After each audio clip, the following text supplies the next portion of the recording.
ahead of Michael Vick's coaching debut. Then we head to Birmingham, Alabama for the Magic City Classic. That's followed by a trip to Delaware State University. It was led by former NFL Pro Bowler Deshaun Jackson. And we end our travels at Bethune-Cookman University in Daytona, Florida. It's always a good time. A lot of surprises. We can't wait to see you out there. I want to stay together, so we're going to do what it takes to do that. And, you know, we have great players that have done great things and deserve to be paid. They're going to be paid what they're worth, whether we do it or somebody else. I hope we do it. I think, you know, we've had the discussions that the guys are going to get paid that need to get paid. And so it's a big offseason for the Bengals. That was when Joe Burrow joined us at the Super Bowl. The Bengals ultimately did what Joe wanted them to. While giving both receivers in Jamar Chase and T. Higgins extensions, they also agreed with star pass rusher Trey Hendrickson to a revised deal on Tuesday. Mad Dog, starting with you. Will Burrow have any excuse now that they paid his guys if Cincy misses the playoffs? Absolutely not, but I don't think it's about Burrow. I think it's about the team because I expect Burrow to play great. He's a great quarterback. Got to stay healthy, but I expect him to play great. Everybody loves to kill Mike Brown. Everybody likes to kill Cincinnati ownership. They're GM. They don't spend enough money. They're cheap. It's like the Paul Brown syndrome, who didn't really consider players that important when he coached for years and years and years. From that standpoint, old owner, everybody loves to kill Browns and kill the front office. That's over with now. Okay? They've been 1-11 in September the last 3 or 4 years.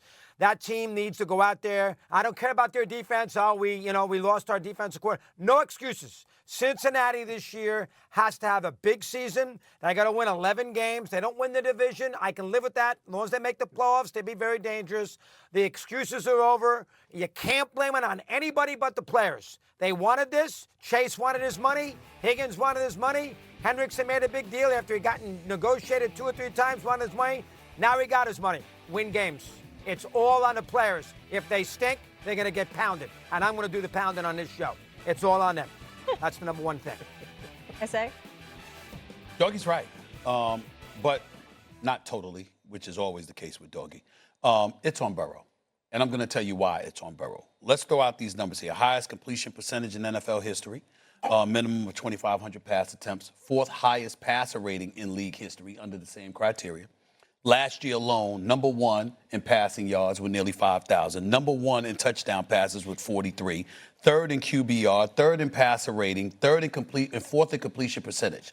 After all of that and missing the playoffs for a second consecutive time, knowing the residue of starting 1-11 in the first 2 games of each season over the last 6 years, you come on national television and you make sure that the Cincinnati Bengals know you need to keep Jamar Chase, you need to keep T. Higgins, and you need to keep Trey Hendrickson. Figure it out. And they get all 3 done for you. All 3, okay? And you miss the playoffs? Oh, no. This is on him. I'm never one to say it's on you because you got the money, because it takes more than you to win. We understand that.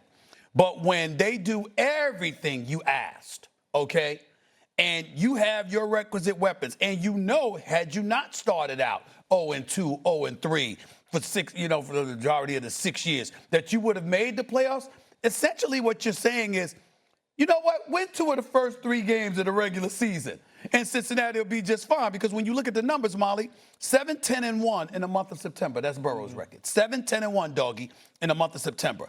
10-10 in October. So the first 2 months, you're either at 500 or below 500. And then in November, he's got an 8-7 record. In December, he's 10-3. And in January, he's 8-2, including 5-2 in the postseason. All right? So show up for the first 2 months, and nobody has a problem with you. That's Joe Burrow. You got your money. They kept the people you wanted to keep. This is on Joe Burrow. See, I have always had this issue with QB wins being a legitimized stat when we're talking about quarterbacks, okay? Like, quarterbacks are the ones who are playing offense, defense, special teams. Right. It's always just I will never get behind that. I just won't. And see, in this case, look, I'm not saying Joe Burrow doesn't have any excuses, but Joe Burrow does not coach. He does not scout. He does not play defense. He does not coordinate the defense. He plays his position, and he plays it at a historically great level. That's what he played it at last year. And he played it at that last year despite, since he has come into the National Football League, having an offensive line that is ranked in the bottom quarter of the NFL in pass block win rate, and he is still overcoming it. He's still doing it. Joe Burrow has earned every single cent that he has been paid there. But what is happening on the defensive side of the football cannot be ignored, and that is not Joe Burrow's responsibility. What is happening in terms of their ability to scout, draft, and develop into a formidable unit, one that plays complementary football with Joe Burrow's offense and Jamar Chase's offense and T. Higgins' offense, it just has not come to fruition. They've changed coordinators. They continue to look. They invest a lot in that side of the ball from a draft perspective, but they have got to get better ROI. They've got to get better return on investment in order for them to get to where they want to get to and what we're talking about, which is back to the Super Bowl and winning it this time. Why didn't they win the Super Bowl the last time they were there? Why didn't they win it? Because on the play that Joe Burrow was about to go ahead and have them hoist the Lombardi Trophy on, he got hit. That's right. By who?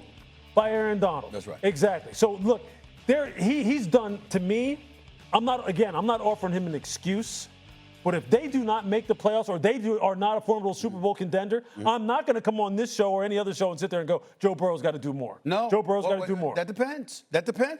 Because, again, if he has a season like he had last year? Even with a season like he had last year. Well, that included you losing to the Patriots to begin the season. In other words, you got to start off. You got every game with the Cincinnati Bengals counts, particularly when you're in the AFC North. We have to start off. I'm saying, it's particularly in the AFC North. Right. You cannot afford to be losing to teams you ain't supposed to be losing to. That is true. So I'm saying, of course it's about Zach Taylor and this coaching staff, and I get that part. But in the end, knowing what you were working with, knowing what you're working against, you still called out ownership to take care of Jamar Chase, T. Higgins, and Trey Hendrickson. And they did it.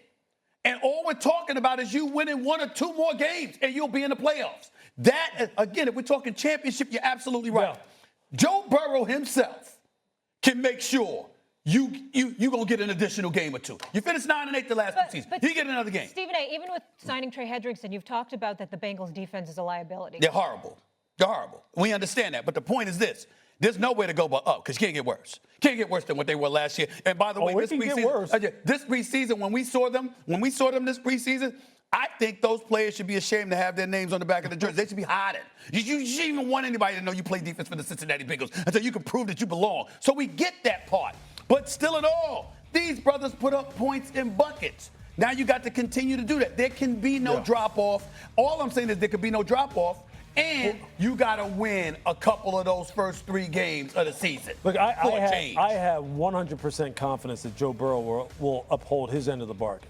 I have 100%. But when we're talking about, we equate Joe Burrow's standing in the league and whether or not we give him praise or whether or not we criticize him with ultimate team success, wins and losses. And he's not totally responsible for the lack of success that they have had there. He has done everything that he can do. He's done everything that he can possibly. He can't play the game at a higher level. Mad Dog, he really can't. Stephen A's point, they got to win a few games opening the season, which they normally don't do. They start with the Browns, Jags, and then Vikings. You think they win those 3? I think they get off to a good start, and I'm with Mr. Riddick for a change. Now, they have a very hard schedule, and look when they play the Ravens late in the year. But they got a hard schedule. They got to play that NFC North, which is not going to be easy.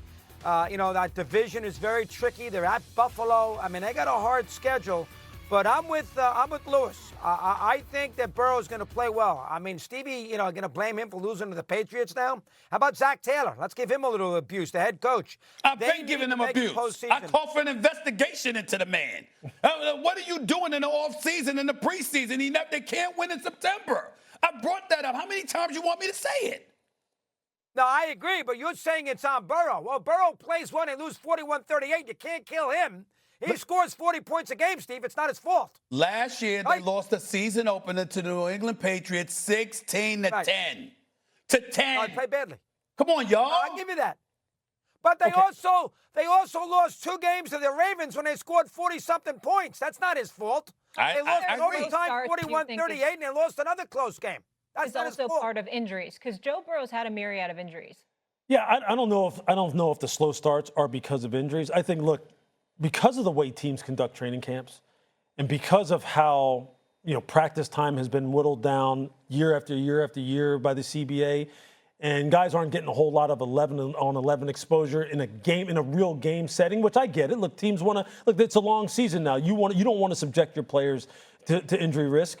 Well, really, what the trade-off is that first month of the season. Look, if your team is not able to really master the situations and be able to find those margins to where you can pull out wins, it's almost like an extended training camp at that time of year. And a lot of times, that is when you can wind up falling behind if you don't have a veteran-laden team, a team that's able to create opportunistic turnovers, a team that has a reliable field goal kicker, a team that's able, again, be able to master the situations. And so for some reason, Cincinnati hasn't been able to do that. They just haven't. And I think that, look, Joe has done everything he can as far as asking the coaching staff this year, hey, look, I want to play in the preseason. I want to do everything that I can do to make sure that we don't have those slow starts again, that we don't have those 10-point-per-game performances early on in September. I want to come out humming.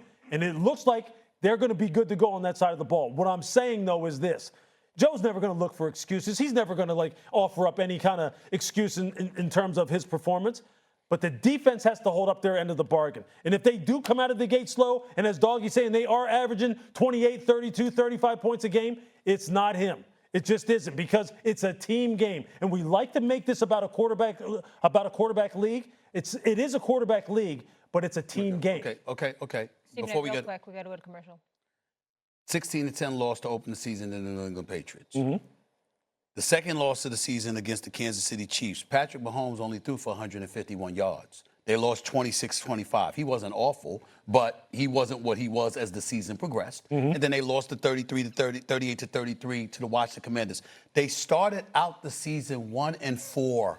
No. You trying to tell me that based on what I just told you, 10 points in the opener, you lose 26-25 game 2. You trying to tell me if I'm looking at the Cincinnati Bengals, with them keeping their personnel, with Joe Burrow and them all getting their bag, I can't look at them and say, yo, bro, you got to find a way to start off better than 1-4? I'll tell you what you should say. Hey, defense, find a way to get one stop. Find a way to get one There we turnover. go. Let's leave it on that. We're up against it. When we come back here on First Take, are Jalen Hurts